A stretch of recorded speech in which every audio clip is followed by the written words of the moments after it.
Oh, yeah. What is up, everybody? The world is on their edge of their seats right now. Ethereum holders and Taiwanese civilians for two very, very different reasons. Been pretty crazy morning today here in the news. We have quite a bit to go over just in the morning Monday. Well, it's not Monday, but it's Thursday. Morning macro report. Been going through quite a bit of different reports this morning, so bear with me, folks. I appreciate every single one of you out in the chat for joining me this morning. John Wicked Out, Nicole Minnis, Deadwood, Atropine, all the OGs down there. And hopefully I got the Rumble stream going. That was giving me a little bit of guff right before I went live. But we have a lot of stuff, as I said, to get into, folks. Bitcoin, we'll just show this real quick. It's shaving off a little bit. We got 67.9 right now, having a little bit of a dumpy poo. As you can see, trying to fall off the shelf. Where are we at on that? Yeah, oh boy, that's giving up some action here. We'll go over to the Bitcoin dominance graph here in a second. This bad boy might want to try out 67.3, though, in the short term. We'll see where that goes. Where's the Bitcoin dominance at? Still showing a little bit of signs of weakness here. This is on the weekly. You can see. Let me know that everything's working there. I've had some weird tech stuff going on this morning. So let me know in the chat. Sounds good. All that stuff's coming over good. But here's the Bitcoin dominance. Just showing signs that it's definitely retesting what I called out yesterday. Trying to prove this as a support level. We'll see if it holds. There's a whole hell of a lot of reasons why that actually might continue to the downside, and I'm sure everyone's aware, but we're going to be getting into it. ETH MFers right now are feeling pretty good, riding in on our white ponies. Now, this is Satoshi Flipper highlighting the pre-market futures were green. NASDAQ is ripping after the NVIDIA earnings yesterday. Today set up to be a pretty wild day on the markets at large. As you can see, TradFi feeling good about all the things going on in the world, regardless of all the chaos that I'm going to be getting to at the about halfway through the show here. There are some really kind of scary signs coming from the South Pacific right now that make me feel that internal need to kind of turn the heat up as far as getting actual products ready to go. I mean, we have some pretty big stuff that we're getting ready to roll out. I just feel like the time might be running close. And speaking of time running out, it looks like Ethereum haters are running out of reasons to hold this thing back. The SEC Ethereum ETF decision is underway. S1 approval expected within hours. This is breaking news. Coming at us quick, the US SEC began discussions with potential issuers of the Ether exchange traded funds on May 22nd. Leading some to anticipate an imminent approval. We have quite a bit going on here. Eleanor Tourette hearing that conversations concerning the S1s have now started happening between the SEC staff and the issuers, with conclusion that there's work to do on those. We also have this from Lark highlighting the SEC has started engaging with those issuers as well. Now we look at Eleanor Tourette's further explanation. We have Tom Emmer, GOP Majority Whip, and Representative Josh Gottheimer, fresh off a victory passing the crypto regulatory framework yesterday in the House. Absolutely awesome to see that move forward. Now they have turned their attention to the spot Ethereum ETFs today. Here's a note from Eric Balchunas. A bipartisan group of House lawmakers, including Tom Emmer and Josh, have sent Gary Gensler a letter urging the SEC to approve the spot Ethereum ETF and other digital assets because it offers investors crypto access in a regulated, transparent, safe format. Very, very interesting to see and expected, but nice to see them keeping the pressure on the SEC to continue allowing for the expansion of crypto to be accessible to the larger audience. And now with this, sure, I have all my gripes to go along with TradFi's design and all the issues that it's created, but seeing a regulatory framework laid out around crypto and the access points is going to make a lot of pretty large money market managers much more comfortable moving into crypto, Ethereum, Bitcoin ETFs, and we could be seeing this open up the gate for some sneaky projects that, we've talked about in the past, but they're getting closer to actually having their ETF time in the sun to shine as well. And we have this, Nancy Pelosi coming out, voting in favor of crypto bill Fit 21 yesterday. She filled her bags first. Man, you can't go wrong fade trading Nancy Pelosi. Drew, did you see I tagged you in this morning? Yes, I absolutely did. And Nicole Minnis highlighting I think that guy's Scotty, who, I didn't really get into it too much, but essentially allowing for the DOJ to have deadly force on a past president. You're just asking for an absolute shit show in the future. Now, Nancy Pelosi against Trump through her time frame, obviously, but she knows how to trade. She was for the bill Fit 21 yesterday. Never fade the Pelosi train. Now, this is something interesting. Now, we remember when we got the Bitcoin ETF. I'll go to the chart here. Pull up the monthly. This is the yearly. We'll go here. So we had the whole speculation. Everything was going good in conversation with the Bitcoin ETF being approved, and we get the approval. Big blow off. Exciting times, right? But there was something going on in this ETF approval that I think a lot of people are missing, is that Grayscale had a BTC trust that did include fees. It had a fee of 1.5% on the Grayscale BTC trust. Now, the reason why we saw a lot of outflows from GBTC into the spot Bitcoin ETFs, in my opinion, is because those fees were involved and they could actually get them for much less of a fee moving into a true spot ETF through BlackRock or one of the others like Fidelity. Now, I looked into what Grayscale trust holders pay in fees this morning, and this is just highlighted on the annual side, but over the lifetime of both these products, investors have paid an estimated $1.2 billion in GBTC and $387 million in fees for the ETH trust. Okay, cumulatively, data assumed that the current annual fees since GPT started 3 years before ETH ETF kicked off in 2017. So we have something going on here. Two Grayscale crypto trusts, ETH and Bitcoin, they each charge 2% and 2.5% annually, respectively. So we have to keep in mind that there are fees. It looks like even higher fees involved with the Grayscale Ethereum trust, right? And we're probably going to see a pretty similar situation happen that we experienced on this Bitcoin graph. You go here, you look at it. I mean, by all rights, with the amount of billions of dollars coming into the ETFs, it should have mooned, but it actually had sell pressure from the Grayscale side that was being gobbled up parallel by the new spot ETFs availability. So now we go to this. This is a good explanation from Quinton. Prepare yourself for a similar price action if the ETH ETF does get approved, folks. Strong pump on the approval news, a dump on the start of trading, and then a slow uprise in price. I'll get my face out of the way so you can see this other one. So here is the US ETF for Bitcoin being approved right here. Then you just get really fun times. Now you get the Hong Kong ETF, pretty lackluster, but you can't expect, I think that right now with how the markets are primed, I think that we're going to be looking at a $5,000 Ethereum in June. Now, if it's at the start of June, maybe at the velocity that we have right now, it depends on how many outflows actually come out from that. But good morning, Coins Chick, Humble, Three King Taco. No permit needed. No permit needed. But, I think that we're going to be looking at a $5,000 Ethereum in June. Now, it is very tangible for us to actually accomplish that in the short term in the next week or two. Within May is still a possibility to hit 5K on Ethereum, you guys. This thing has been pretty, held back. It's been held back. It's been outshined by the Bitcoin ETF's approval. And I was showing the larger cup and handy that Taco and me were looking at the earlier part of the week.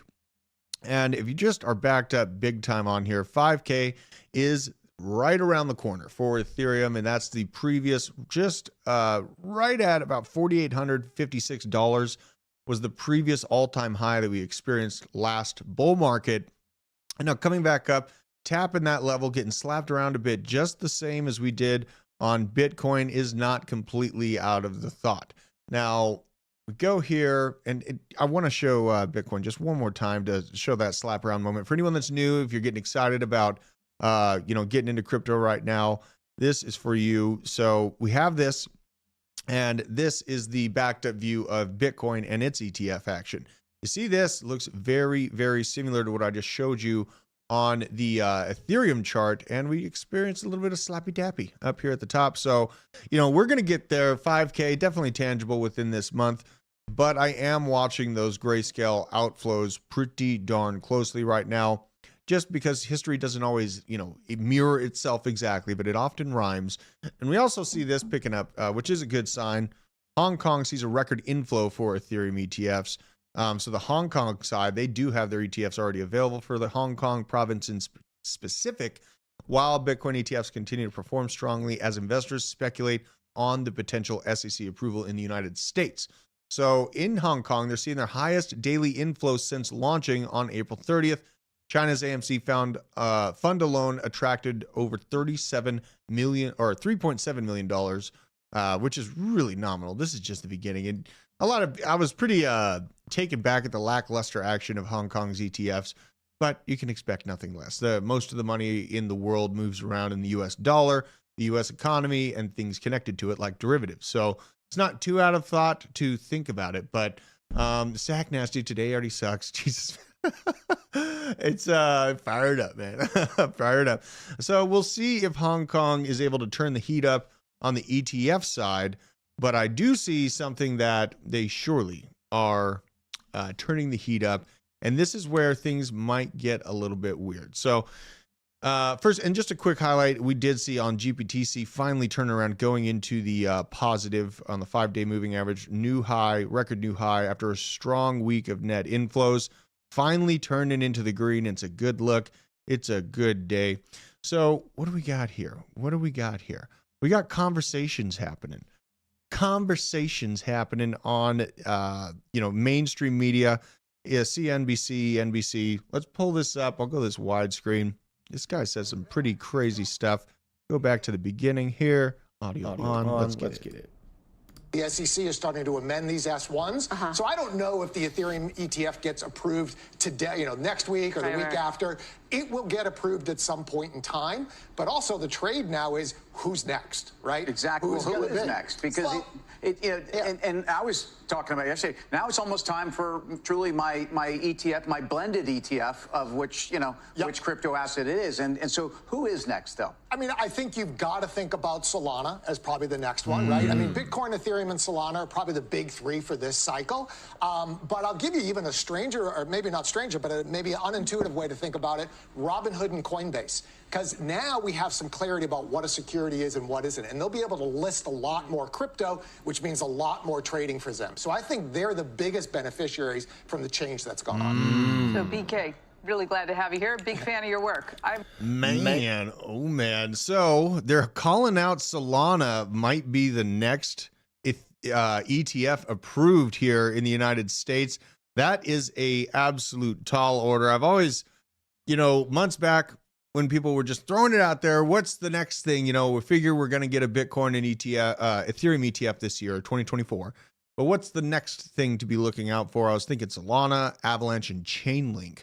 Now things are being floated around as Doge. Someone brought up a good thing. I mean, that's a proof of work. There's a lot of being able to prove that you are sufficiently decentralized, which is going to play into kind of how the SEC can go after things, is what it looks like is being designed right now. But Solana has had just an absolutely amazing resurgence. And, the NFT, the meme people never left Solana. And look what Solana's turned into. It's the absolute Goliath when it comes to crypto memes. So we'll check out Solana's price action here. Sitting at 172. I do got a bag of it that I use just to go in and out of memes. And honestly, holding Solana, it does pretty good job for me. But right now, we're sitting kind of in that same Ethereum spot, where it's below the previous all-time high.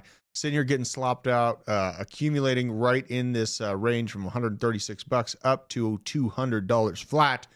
And man, I mean, the reason why Solana, people bring up good points. It's very centralized.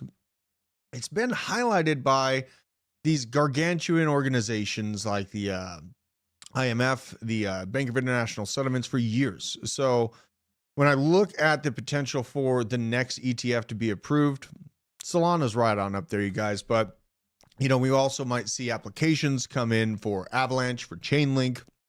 And people ask, is it a bad thing to get involved with these projects right now? I'm going to be going over at the 2 p.m. show. We're at the absolute precipice of the next real bull market starting up. Now, this last few years, great. We went from we did like a 3 or 4x. It's nothing huge.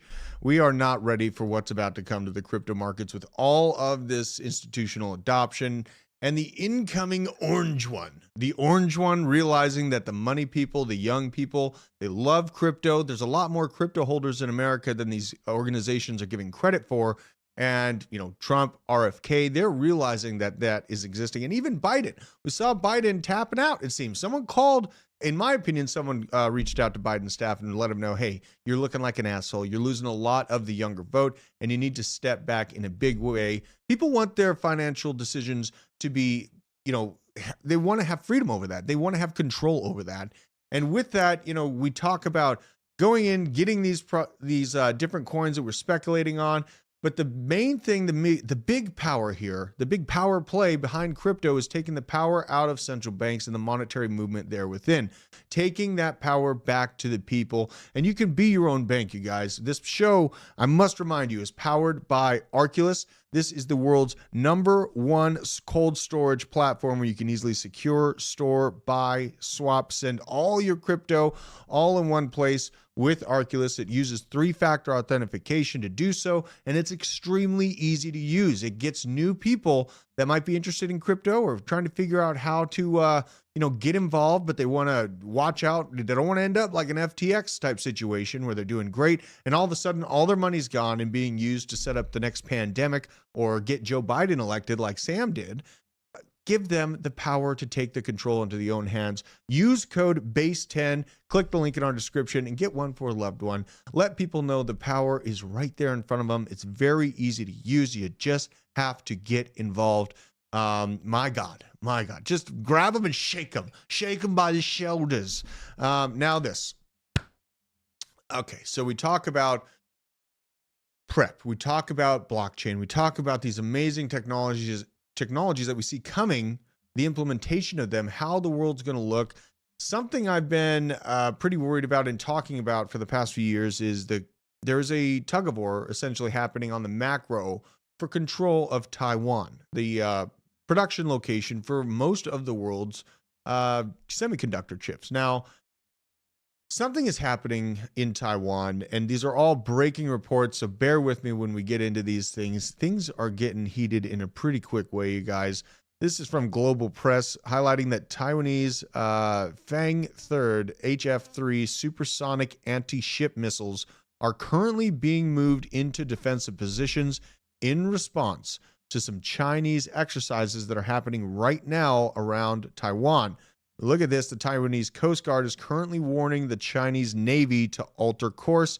China 548 vessel. This is the Coast Guard, Republic of China, Yilan patrol vessel. Your action will severely undermine the peace and stability in the Taiwan Straits. It will increase the possibility of incidents and security risk. Please change your direction. This is the Taiwanese just reaching out. Hey, you're pushing a little bit too close. We're moving our missiles to the shore. This is not good. And then we have this from the U.S. Civil Defense News account here at Captain Coronado. War in the Pacific Ocean coming amid independence declarations by the new Taiwanese president. Chinese Foreign Ministry spokesman said that Taiwan independence forces will be left with their heads broken and blood flowing. Not very kind words for what you would think was, and how China tries to approach with the diplomatic approach, right? No, they're just stacking their navy outside of the location, testing the boundaries, seeing how much they can move in before the U.S. and Taiwan start to notice and start to get pretty serial about the situation. And we've all known that this is coming. The signs have been everywhere with the dumping of U.S. treasuries, with the de-dollarization movements that we've seen Taiwan and other BRICS nations trying to do in the background, trying to detether from the U.S. dollar. Why do you think that? Because they probably know that they're not going to be allowed to be within the American U.S. dollar hegemony system if they decide to pull this off. And we see this, they're dumping U.S. dollars and buying massive amounts of gold, record amounts of gold. China is preparing for something big, ramping up de-dollarization efforts and dumping a record amount of U.S. bonds. This is reported from Wall Street Silver. Great account. Absolutely love these guys. And just a quick highlight on, some of the movements that China has made, over the past 10, 20 years. They haven't made complete sense, but when you really put the whole picture together, it makes beautiful sense. Let's see here. I got kicked out of a Labo show in Coachella because my drunk ex went pitbull and law jocked on me. Oh God. Dragged her through the Temptations dressing room and had to pinch her nose to let go. Holy God, Humble. What an experience. You know, very cultured experience indeed, good sir. Now, this is from Russia. We covered earlier in the week that the United States and Ukraine were using seized Russian funds. Now we got this. Putin has signed a decree on a procedure for compensating Russia and the Russian central bank for the damage caused by unfriendly actions of the United States. Sanctions actions. Putin decree authorizes the use of U.S. property in Russia to compensate for damages sustained by the seizure of Russian property in the U.S. This is tit for tat. This is Russia fighting back what they can because, you know, you have assets locked in either location. They're going to be locked up. They're going to be liquidated by the opposing warring nation. This isn't shocking, but it is just further down into the rabbit hole of where we don't want to end up, which is a kinetic World War III situation. We have all the makings of everything. This is a very Franz Ferdinand with the Iranian president dying last week, or, you know, just about a half a week ago. A lot of questions about, you know, who done it. If it was just the weather that took out the Iranian president, you would think that they would have procedures to protect him and know what's coming. There is still no verification of it if it was an outside actor that caused the death of the Iranian president. So absolutely crazy to see. And now, amidst all of this insanity going on across the world, crypto, Taiwan, all this stuff, here we have the IRS. The IRS is complaining they face a financial collapse. Commissioner Danny Werfel appeared before the House Appropriations Committee and told legislators that the IRS faces a financial collapse. The IRS money hole gets deeper, according to the Wall Street Journal. The Internal Revenue Service can't write its own checks, which means it has to ask Congress for funding just like any other agency. But if lawmakers have been tracking its misspending, they'll turn down the tax collector's new $104 billion budget request and demand an audit instead. Resources are limited, he said, and the agency will likely use them entirely before the funding expires. In other words, the IRS doesn't think that the $60 billion bonus it received from Congress in 2022 is enough. Though it is supposed to last through 2031, the IRS, look at that, 2022, they get $60 billion, supposed to last until 2031. Here we are. What is it? It's 2024. That didn't take you very far, did it, IRS? And you know what? The audits, they're probably going to fail them the same way as the Defense Department. We have not, I don't believe we actually have a clean bill of health audit on our Defense Department still. And this is all on the heels of what lit me up in 2001 when Donald Rumsfeld come out a day before 9/11 saying, hey, we misplaced trillions of dollars. And then the next day, all of the news for the next 10, 15 years was completely ignoring that. And now I think we're 6 audits in that we failed. Absolute disgrace, absolute buffoonery, and they're doing this all with the money that they force to take from us at gunpoint, mind you, if you don't give it to them. So it was supposed to last till 2031. You failed. The IRS has a brilliant solution for this cash burn. Add more to the pile. What could go wrong, right? Instead of explaining where the money went, Mr. Werfel was asked on the House to look away and grant his team another massive funding boost. This time through 2034. Oh, sure. You know, maybe we'll make it to 2025 with a goal of 2034 for it to last to.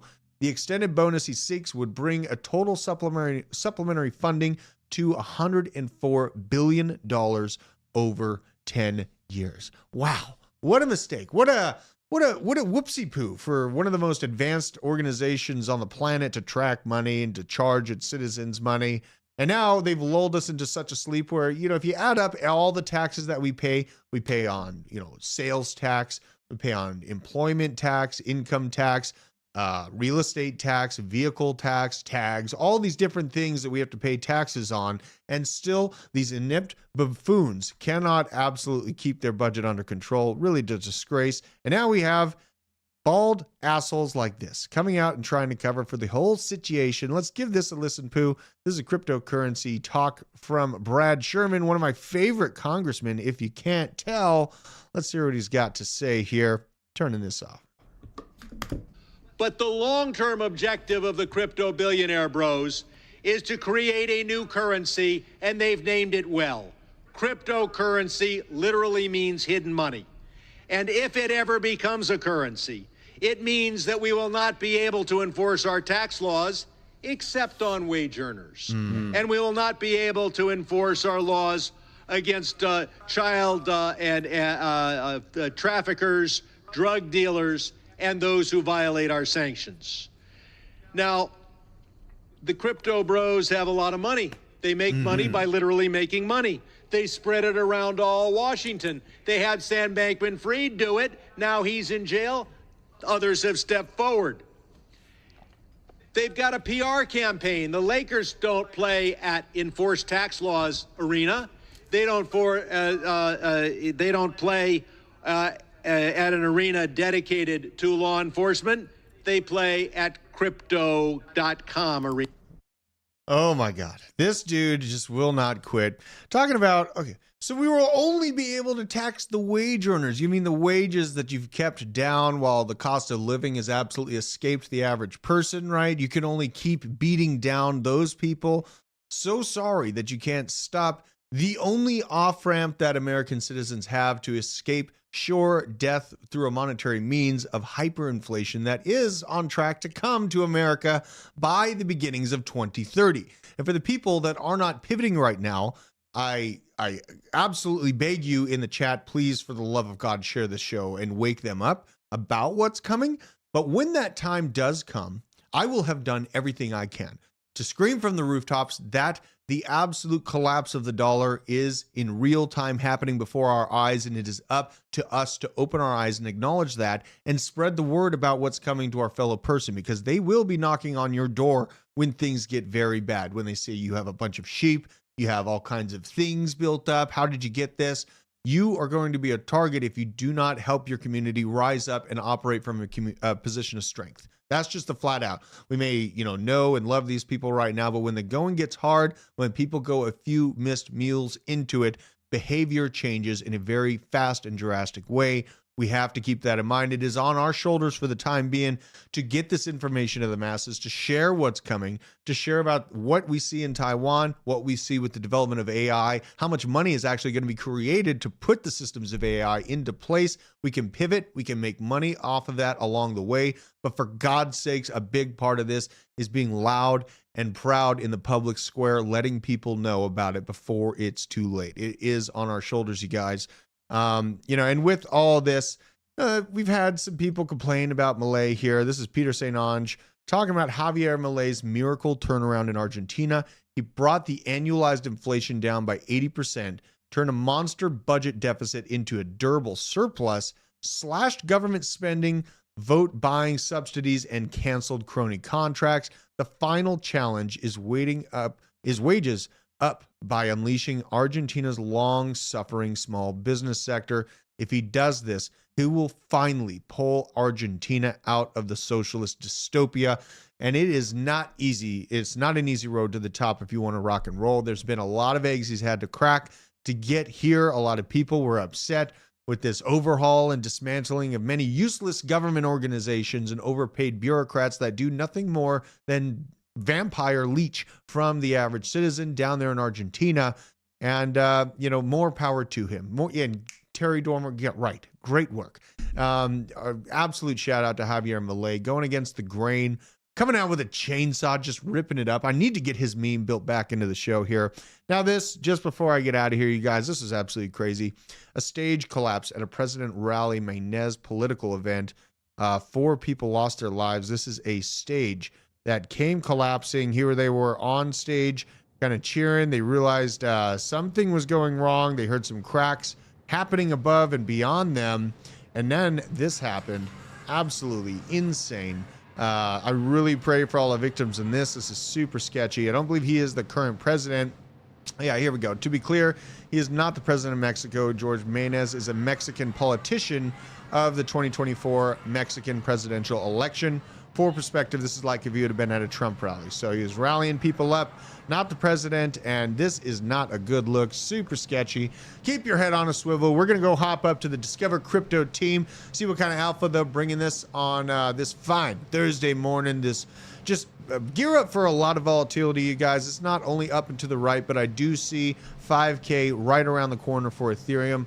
And there's no telling where these small AI altcoins will really end up. This is the very front end of the technological overhaul and revolution of humanity as we know it. So with that being said, appreciate all of you joining me today for the morning show. Tig old Biddy, Sag Nasty, Nicole Minnis, Tater Shake, and Bake Bob from Accounting JT. Woo! Terry Dormer, and we got down in the basement here in the Rumble.